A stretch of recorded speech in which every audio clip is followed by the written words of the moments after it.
भाई, ये पुराना कूलर कितने का दोगे? देख तो कबाड़ जैसा रहा है, पर लोहे का मजबूत लग रहा है। अरे साहब जी, ये तो बस यहाँ पड़ा है। अगर आपको पसंद है तो बस 500 रुपए दे दीजिए और ले जाइए। 500 रुपए? राशन तो ले ही लिया है, अभी भी काफी पैसे बचे हैं। इस तपती गर्मी में क्यों ना एक कूलर खरीद लो, राधा भी खुश हो जाएगी। ठीक है भाई, ये लो 500 रुपए। अब ये कूलर मेरा हुआ। राजू ने भारी मेहनत करके उस भारी लोहे के कूलर को अपने कंधों पर उठाया और पसीने में लथपथ होकर अपने घर की ओर चल दिया। उसे अंदाजा भी नहीं था कि वो घर कबाड़ नहीं, अपनी किस्मत लेकर जा रहा है।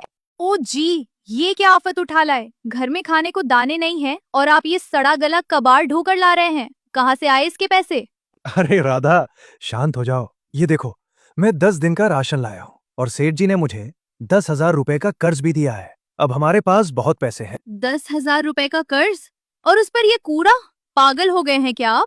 इतना पैसा इस जंग लगे लोहे के डिब्बे पर बर्बाद कर दिया। राधा, ये कबाड़ उनके लिए है जिनके पास पहले से 4 कूलर हों। हमारे लिए तो यही नया है। देख लेना, ये कूलर हमारे घर की सारी गर्मी सोख लेगा। राजू खुश था, पर राधा के मन में अब भी डर और गुस्सा था। क्या ये कूलर वाकई उन्हें ठंडक देगा या फिर ये कबाड़ राजू की जिंदगी में कोई नया तूफान लेकर आएगा? अगले दिन राधा की कड़वी बातों और घर की कलह से तंग आकर राजू जंगल की ओर निकल गया। वो एक पुराने बरगद के पेड़ के नीचे बैठकर अपनी किस्मत पर रो रहा था। उसे समझ नहीं आ रहा था कि सेठ का कर्ज कैसे चुकाएगा और राधा का दिल कैसे जीतेगा। क्यों रो रहे हो बेटा? इस सुनसान जंगल में इतनी रात को अकेले क्यों बैठे हो? क्या दुख है तुम्हें? आप कौन है बाबा, और आपको कैसे पता कि मैं दुखी हूँ? शांत हो जाओ बेटा, मैं तुम्हारी तकलीफ देख पा रहा हूँ। तुमने हाल ही में सेठ धनराज से कर्ज लिया है ना? हाँ बाबा, पर आपको ये सब कैसे पता? क्या आप अंतर्यामी हैं? मुझे सब पता है राजू। तुमने उसी कर्ज के पैसों से कुछ राशन और एक पुराना कूलर खरीदा है। पर ध्यान से सुनो, वो जो कूलर तुम कबाड़ से घर लाए हो, वो कोई साधारण मशीन नहीं है। उस लोहे के ढांचे में एक जिन की आत्मा कैद है।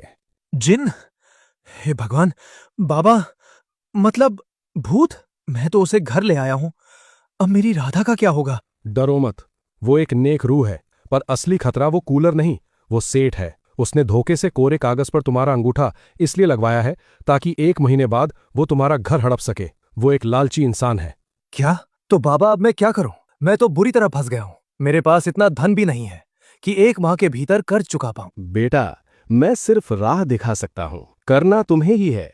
बस घर जाओ, कूलर चालू करो और उससे कहो, हे कूलर की आत्मा प्रकट हो। वो जिन तुम्हारी मदद करेगा, वो तुम्हें गरीब से राजा बना देगा। सच में बाबा? वो मेरी सारी इच्छा पूरी करेगा? हाँ, परंतु उसकी एक शर्त होगी जो तुम्हें पूरी करनी होगी। जाओ राजू, अपना भाग्य आजमाओ। राजू ने बाबा के पैर छुए और उनका आशीर्वाद लेकर अपने घर की तरफ ऐसे दौड़ा जैसे उसके पीछे पागल हाथी पड़ा हो। उसे अब डर नहीं, बल्कि एक नई उम्मीद दिखाई दे रही थी। राजू हांफते हुए अपने घर पहुंचा। घर में सन्नाटा था, पर उसका दिल जोर जोर से धड़क रहा था। साधु बाबा की बातें उसके कानों में गूंज रही थी। आधी रात हो रही, पागल हो गए हैं क्या आप? कहाँ थे इतनी देर तक? राधा, थोड़ा सब्र करो, बस थोड़ी शांति रखो। आज सब ठीक होने वाला है। तुम बस ये बताओ कि वो कूलर कहाँ है जो मैं कबाड़ से लाया था? वो रहा अंदर के कोने में, धूल फाक रहा है आपकी तरह। क्या करेंगे उसका? राधा, इधर आओ और मेरे पास खड़ी हो जाओ। आज हमारी किस्मत बदलने वाली है। बस तुम ये राज किसी को बताना मत। ओ कूलर वाली आत्मा, आप सुन रहे हैं ना? मेरी मदद कीजिए और प्रकट होइए। अचानक कूलर के पंखे तेजी से घूमने लगते हैं और तभी कूलर से एक भारी आवाज आती है। बताओ राजू, क्या सेवा करूं मैं तुम्हारी? मैं सब सुन रहा हूं और सब देख भी पा रहा हूं। हे भगवान, भूत! भागो जी भागो, ये कूलर बोल रहा है, ये हमें खा जाएगा, बचाओ! अरे रुको राधा, रुको, डरो मत। ये कोई भूत नहीं है, ये जादुई कूलर है। देखो, ये बोल रहा है, तभी तो जादुई है। सच में ये हमारी इच्छा पूरी करेगा? पर जी, अगर ये कोई राक्षस हुआ तो मुझे डर लग रहा है। अरे टेंशन मत लो। अगर ये राक्षस हुआ तो मैं इससे कहूंगा कि मुझे अपना भोजन बना ले, पर मेरी पत्नी को छोड़ दे। अब खुश? तब तो ठीक है, चलिए फिर से इसके पास चलते हैं। ओ कूलर वाली आत्मा, आप सुन रहे हैं ना? मेरी मदद कीजिए, मुझे इतना धन दे दीजिए कि मैं उस धनराज सेठ का कर्ज उतार सकूं। ठीक है राजू, मैं तुम्हें धन देता हूं और आगे भी तुम्हारी सहायता करूंगा, परंतु मेरी एक शर्त है। मैं इस कूलर में कितने ही दिनों से कैद हूं, मुझे आजाद करवाना होगा। आजाद? मैं तैयार हूं, बताओ क्या करना होगा। पास के घने जंगल के बीचों बीच एक पवित्र तालाब है।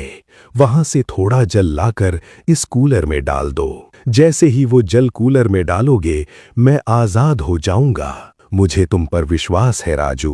अचानक कूलर के सामने रुपयों का ढेर लग गया। राजू की आंखों में चमक और राधा के चेहरे पर हैरानी थी। ये लो धन, जाओ पहले उस सेठ का कर्ज उतारो और कल सुबह होते ही जंगल की ओर निकल जाना। राजू के हाथ में अब वो धन था जो उसकी हर मुसीबत को खत्म कर सकता था। बिना देर किए राजू सीधे सेठ धनराज की दुकान पर पहुंचा। कल तक जो राजू राशन के लिए गिड़गिड़ा रहा था, आज उसके कदमों में गजब का आत्मविश्वास था। ये लो सेठ धनराज, तुम्हारे पूरे 10,000 रुपए, और ये ऊपर से इसका ब्याज भी। मेरा हिसाब चुकता करो। धन? अरे राजू भाई, इतना सारा धन तुम्हारे पास एक ही रात में कहां से आया? कहीं कोई चोरी डकैती तो नहीं की? वो सब छोड़ो सेठ, पहले मुझे मेरा अंगूठा लगाया हुआ वो कोरा कागज वापस दो। और हाँ, 1 महीने का राशन भी अब से मेरा कोई हिसाब बाकी नहीं रहना चाहिए। अरे गुस्सा क्यों होते हो राजू भाई?